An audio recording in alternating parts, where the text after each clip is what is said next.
만약에 가족 중에 누군가 세상을 떠났어요. 그럼 그분이 가지고 있던 재산 같은 건 어떻게 되죠? 만약 물려줄 만한 게 있었다면 남겨진 가족들이 물려받겠죠? 그렇죠. 이 과정을 우리는 상속이라고 하는데 부동산이며 현금 그리고 각종 권리나 자산은 물론 심지어 빚까지 벌금이나 추징금이 아닌 이상 고인에게 있던 것들을 남겨진 가족들이 전부 물려받을 수 있어요. 그러다 보니 상속 과정 중에 법적 분쟁이 정말 많이 일어나게 되는데 누구는 더 받니? 누구는 또 못 받니? 이런 싸움이 많습니다. 예를 들어서 난 아들이 좋아 이러고 재산을 장남에게만 물려주면 부인과 딸은 뭐 먹고 살까요? 그렇게 집집마다 싸움이 날까봐 우리나라 민법에서는 유류분이라는 제도를 가지고 있는데요. 아무리 유언으로 내 재산을 누구에게 남겨주겠다라고 내용을 남기고 죽어도 유류분 제도가 있는 이상 남겨진 다른 가족들이 유류분 청구를 하게 되면 묻지도 따지지도 않고 상속 재산 중 일부분을 받아갈 수 있게 됩니다.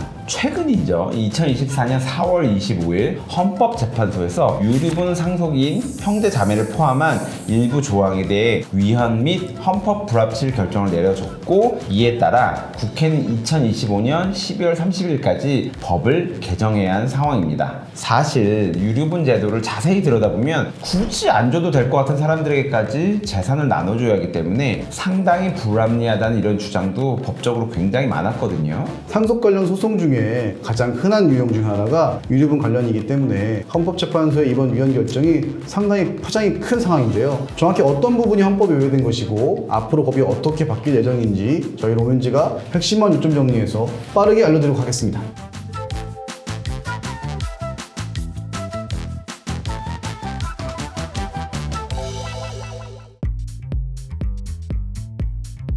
신 변호사님이 보기에는 헌법재판소의 위헌 결정의 핵심은 뭐라고 생각하세요? 헌법이고 뭐고 솔직히 이런 거죠. 살아있을 땐 연락 한 번 안 하더니 죽고 나서 상속할 때쯤 나타나서 한몫 땡기려는 사람들을 법적으로 원천 차단하겠다. 솔직히 그렇게 갑자기 튀어나와서 자기 목 달라고 하면 상당히 남은 유가족들은 억울하고 괘씸하죠. 헌법재판소에서 보도자료 배포도 하고 언론에도 뉴스가 계속 나오고 있지만 사실 거기에 나오는 말들이 조금 어려워요. 그래서 여러분이 정말 쉽게 이해할 수 있도록 크게 세 가지 요점으로 나눠서 정리를 해봤습니다. 첫 번째는 뭐죠? 첫 번째 요점은 위헌 결정을 내린 2024년 4월 25일부터는 고인의 형제 자매는 유류분을 청구할 수 없다. 유류분을 받을 순위는 법적으로 정해져 있는데 배우자와 자녀 그리고 손자가 1순위, 할아버지, 할머니 그리고 엄마, 아빠가 2순위, 그 다음에 형제 자매가 3순위거든요. 그런데 상식적으로 형제 자매가 내 자산이 형성되는데 뭔가 기여를 해주고 이런 건 아니잖아요. 연락을 뭐 매일 주고받는 것도 아니고 나이가 들면 또 명절 때나 한두 번 볼까 하는 집도 있거든요. 상속을 받을 수 있는 권리는 남아있지만 우리는 가족 아니냐, 내 목을 내놔라 이런 건 이제 안 됩니다. 당연히 현재 진행 중인 관련 소송 또한 영향이 생길 수밖에 없습니다. 두 번째 요점은 이 사건과 연관이 있는데요. 몇 년 전에 가수 구하라 씨가 세상을 떠나고 20년 넘게 소식을 끊고 가출했던 친모가 갑자기 나타나서 구하라 씨의 유산 중 무려 40%를 상속받은 사례가 있었죠. 당시 사회적으로 큰 공분이 일었던 적이 있는데 현재 유류분 관련 법 조항에는 유류분 청구권은 명시되어 있지만 이 권리를 상실할 수 있는 경우에 대해서는 따로 규정이 없어요. 그래서 이 부분에 대해서 헌법재판소가 헌법 불합치라는 결정을 내렸고 폐륜적인 행위를 일삼은 상속인의 유류분을 인정하는 것은 일반 국민의 법감정과 상식에 반한다 라는 입장이었습니다. 상속에는 상속 결격 사유가 있는 사람의 상속 권리를 박탈할 수 있는데 유류분 상실 사유를 별도로 규정하고 있지 않으니 당연한 내용인 것 같습니다. 여기서 궁금하실 텐데 헌법 불합치가 뭐냐면 이 법이 위헌이긴 한데 이 법을 당장 효력을 없애기에는 법적 분쟁이나 절차에 있어서 필요한 상황이 있기 때문에 이 법이 헌법에 위배되지 않게끔 국회에서 법을 개정할 수 있도록 일정 기간을 주는 거라고 보시면 됩니다. 그 기한을 넘겨서 법이 개정되지 않는다면 헌법 불합치 결정을 내린 날부터 그 법은 위헌이 돼버립니다. 따라서 시한이 2025년 12월 30일까지로 정해져 있기 때문에 만약 국회가 이때까지 개선 입법을 하지 않는다면 유류분 관련 법 조항이 싹 사라질 수도 있고 그 사이에 내려진 판결 중에 헌법 불합치 결정에 위배되는 판결이 나왔어도 전부 위헌이 돼버릴 수 있다는 뜻입니다. 그리고 세 번째 요점, 이혼할 때 재산 분할 과정에서는 내가 혼인 후 부부의 재산 형성에 얼마나 기여했는지를 기여분이라는 것을 따지잖아요.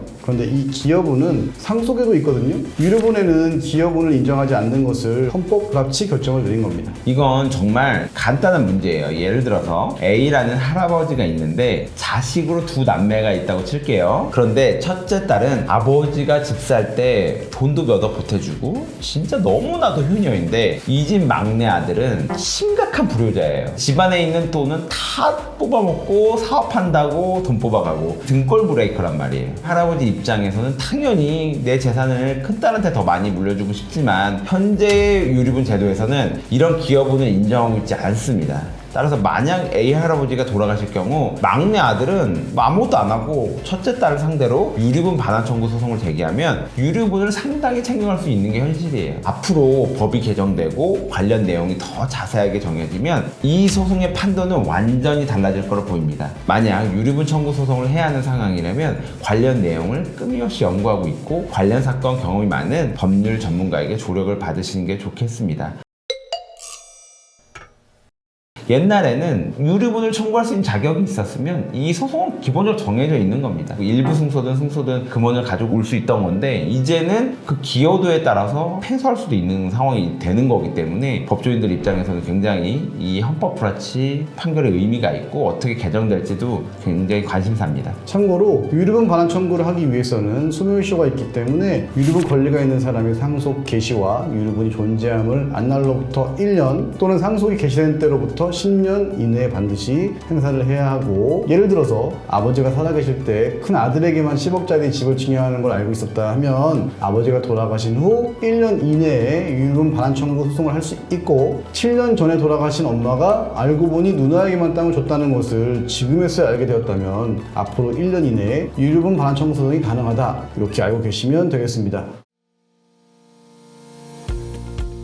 이번 위헌 결정의 핵심은 상속인 형제 자매의 유류분 청구가 위헌이지 아직까지는 유류분 자체는 위헌이 아닌 상태잖아요. 그렇다면 유류분 청구를 아예 방어할 수 있는 방법은 없을까요? 현실적으로는 그렇죠. 하지만 예를 하나 들어볼게요. 한 집에 딸 넷에 아들 하나인 5남매가 있는데 하나뿐인 며느리가 솔선수범해서 수십 년을 시어머니 시아버지를 부양하고 모셨어요. 이런 며느리를 기특하고 예쁘게 여긴 시부모가 재산을 물려주겠다고 미리 유언 공증까지 해줬는데 부모님이 연세가 드시고 치매도 오고 그러니까 그동안 얼굴 한번 안 비추던 신우 넷이 와가지고 재산 분할해달라고 하면 어떨까요? 이런 상황은 상상만 해도 모두 엄청 괘씸할 건데요. 그쵸? 일단 이 이야기에서 핵심은 공증입니다. 공증이 뭔지 잘 모르는 분들도 있을 텐데, 공증은 특정한 사실이나 법률 관계를 공적으로 증명해준다 해서 공증이고, 방금 이야기 속의 며느리처럼 유언을 공증받은 상태라면 내가 죽으면 며느리한테 재산을 물려주겠다가 공식적으로 증명이 되는 거죠. 일단 며느리네 가족이 시부모의 재산을 물려받는 과정은 정말 수월해집니다. 전문가 입장에서 저희는 이렇게 미리 유언을 공증받는 것을 추천해드리고 싶어요. 물론 자필 유언도 효력은 있지만 나중에 유언을 집행할 때 이 부분은 심하면 소송까지 해야 할 수도 있거든요.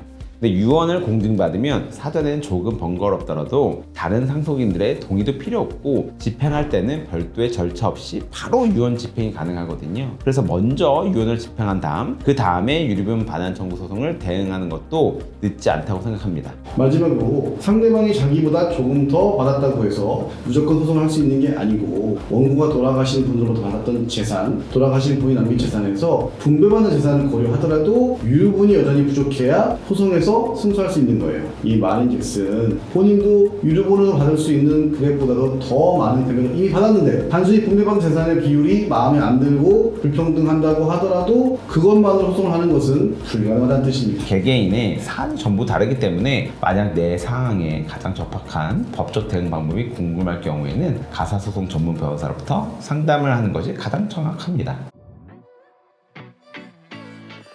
신 변호사님, 결국 이게 무효가 된 거는 뭐라는 거죠 지금? 직계혈 쪽이 아니고 반계혈 쪽, 형제자매죠. 형제자매에 대한 유류분은 이제 인정하지 않겠다라는 부분이 첫 번째. 1순위였던 어머니, 뭐 아버지, 아니면 내 자식들 다 없고, 그리고 2순위도 없고 3순위인 내 형제자매만 남은 거예요. 근데 이런 경우가 요즘 많습니다. 왜냐면 딩크거나 아니면 뭐 결혼도 안 했어. 혼자 살아. 1인 가족이야. 코인을 하거나 이렇게 해서 잘 됐어. 사회적으로 기부하고 나는 죽겠다는 의사가 강했어요. 그래서 유언공증을 해서 시민단체한테 전액을 기부했는데 본 적도 없는 이제 3순위의 형제자매들이 나타나서 내 재산을 가져가 버린다? 그러면 이 사람 입장에서 너무 황당한 거죠. 그렇기 때문에 이런 판결이 났다고 생각하고 형제자매에 대한 유리분을 인정 안 하는 것은 굉장히 저는 합리적이라고 생각합니다. 이거보다는 솔직히 더 의미가 있던 부분들은 아까 말씀드린 구하라 관련돼서 이분도 지금 박탈된 상황인 건가요 지금? 뭐 아직까지는 아니죠. 네. 그리고 제가 했던 사례 중에 아주 이 사안과 유려한 사례가 있는데 어머니가 이제 있고 아들 둘이 있었어요.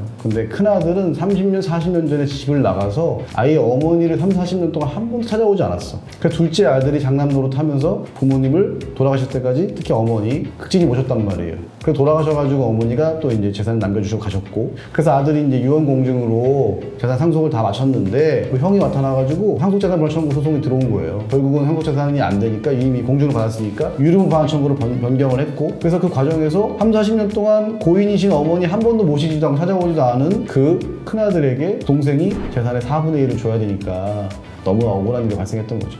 근데 이제 앞으로 이런 일은 이번 결정으로 인해서 없어질 것으로 보입니다. 따라서 지금 상태에서는 형제 자매 부분은 무조건 없어진 거고 나머지에 대한 부분 구체적으로 어떻게 설정할지는 2025년 국회 결정에 달렸습니다. 저희보다 훨씬 더 유리분을 많이 하고 있는 로펌들은 이 판결 나오고 난리가 났습니다. 왜냐면 위헌이 나왔기 때문에 형제 자매가 원고로 청구했던 소송에서는 다 이제 기각이 나는 거죠. 무조건 패소, 100% 패소가 패소가 되는 되고. 거예요.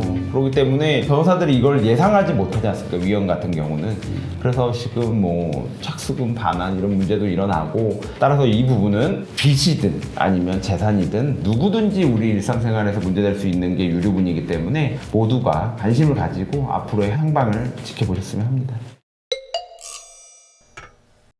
아이의 물려받을 재산이 없지 않는 이상 상속 과정에서는 금전 문제 걸려 있는 만큼 가족끼리더라도 분쟁과 잡음이 발생하는 경우가 더 있습니다. 그럴 때는 어렵게 생각하지 마시고 법대로 하는 것이 가장 평화롭고 현명한 방법이 될 수 있습니다. 아무리 상속과 관련된 유언을 공증받았다 하더라도 법이 존재하는 이상 유류분은 아직까지는 절대 건들 수 없는데요. 상속과 유류분 등 고민이나 어려움을 겪고 계신 분들이 있다면 저희 로맨지에 연락 주시면 친절히 성심성의껏 도와드리겠습니다. 저희는 다음에 더욱 다양한 콘텐츠로 다시 인사를 드리도록 하겠습니다. 지금까지 로맨지의 신혁범 변호사 남성진 변호사였고요. 영상 잘 보셨다면 구독과 좋아요 부탁드립니다. 감사합니다.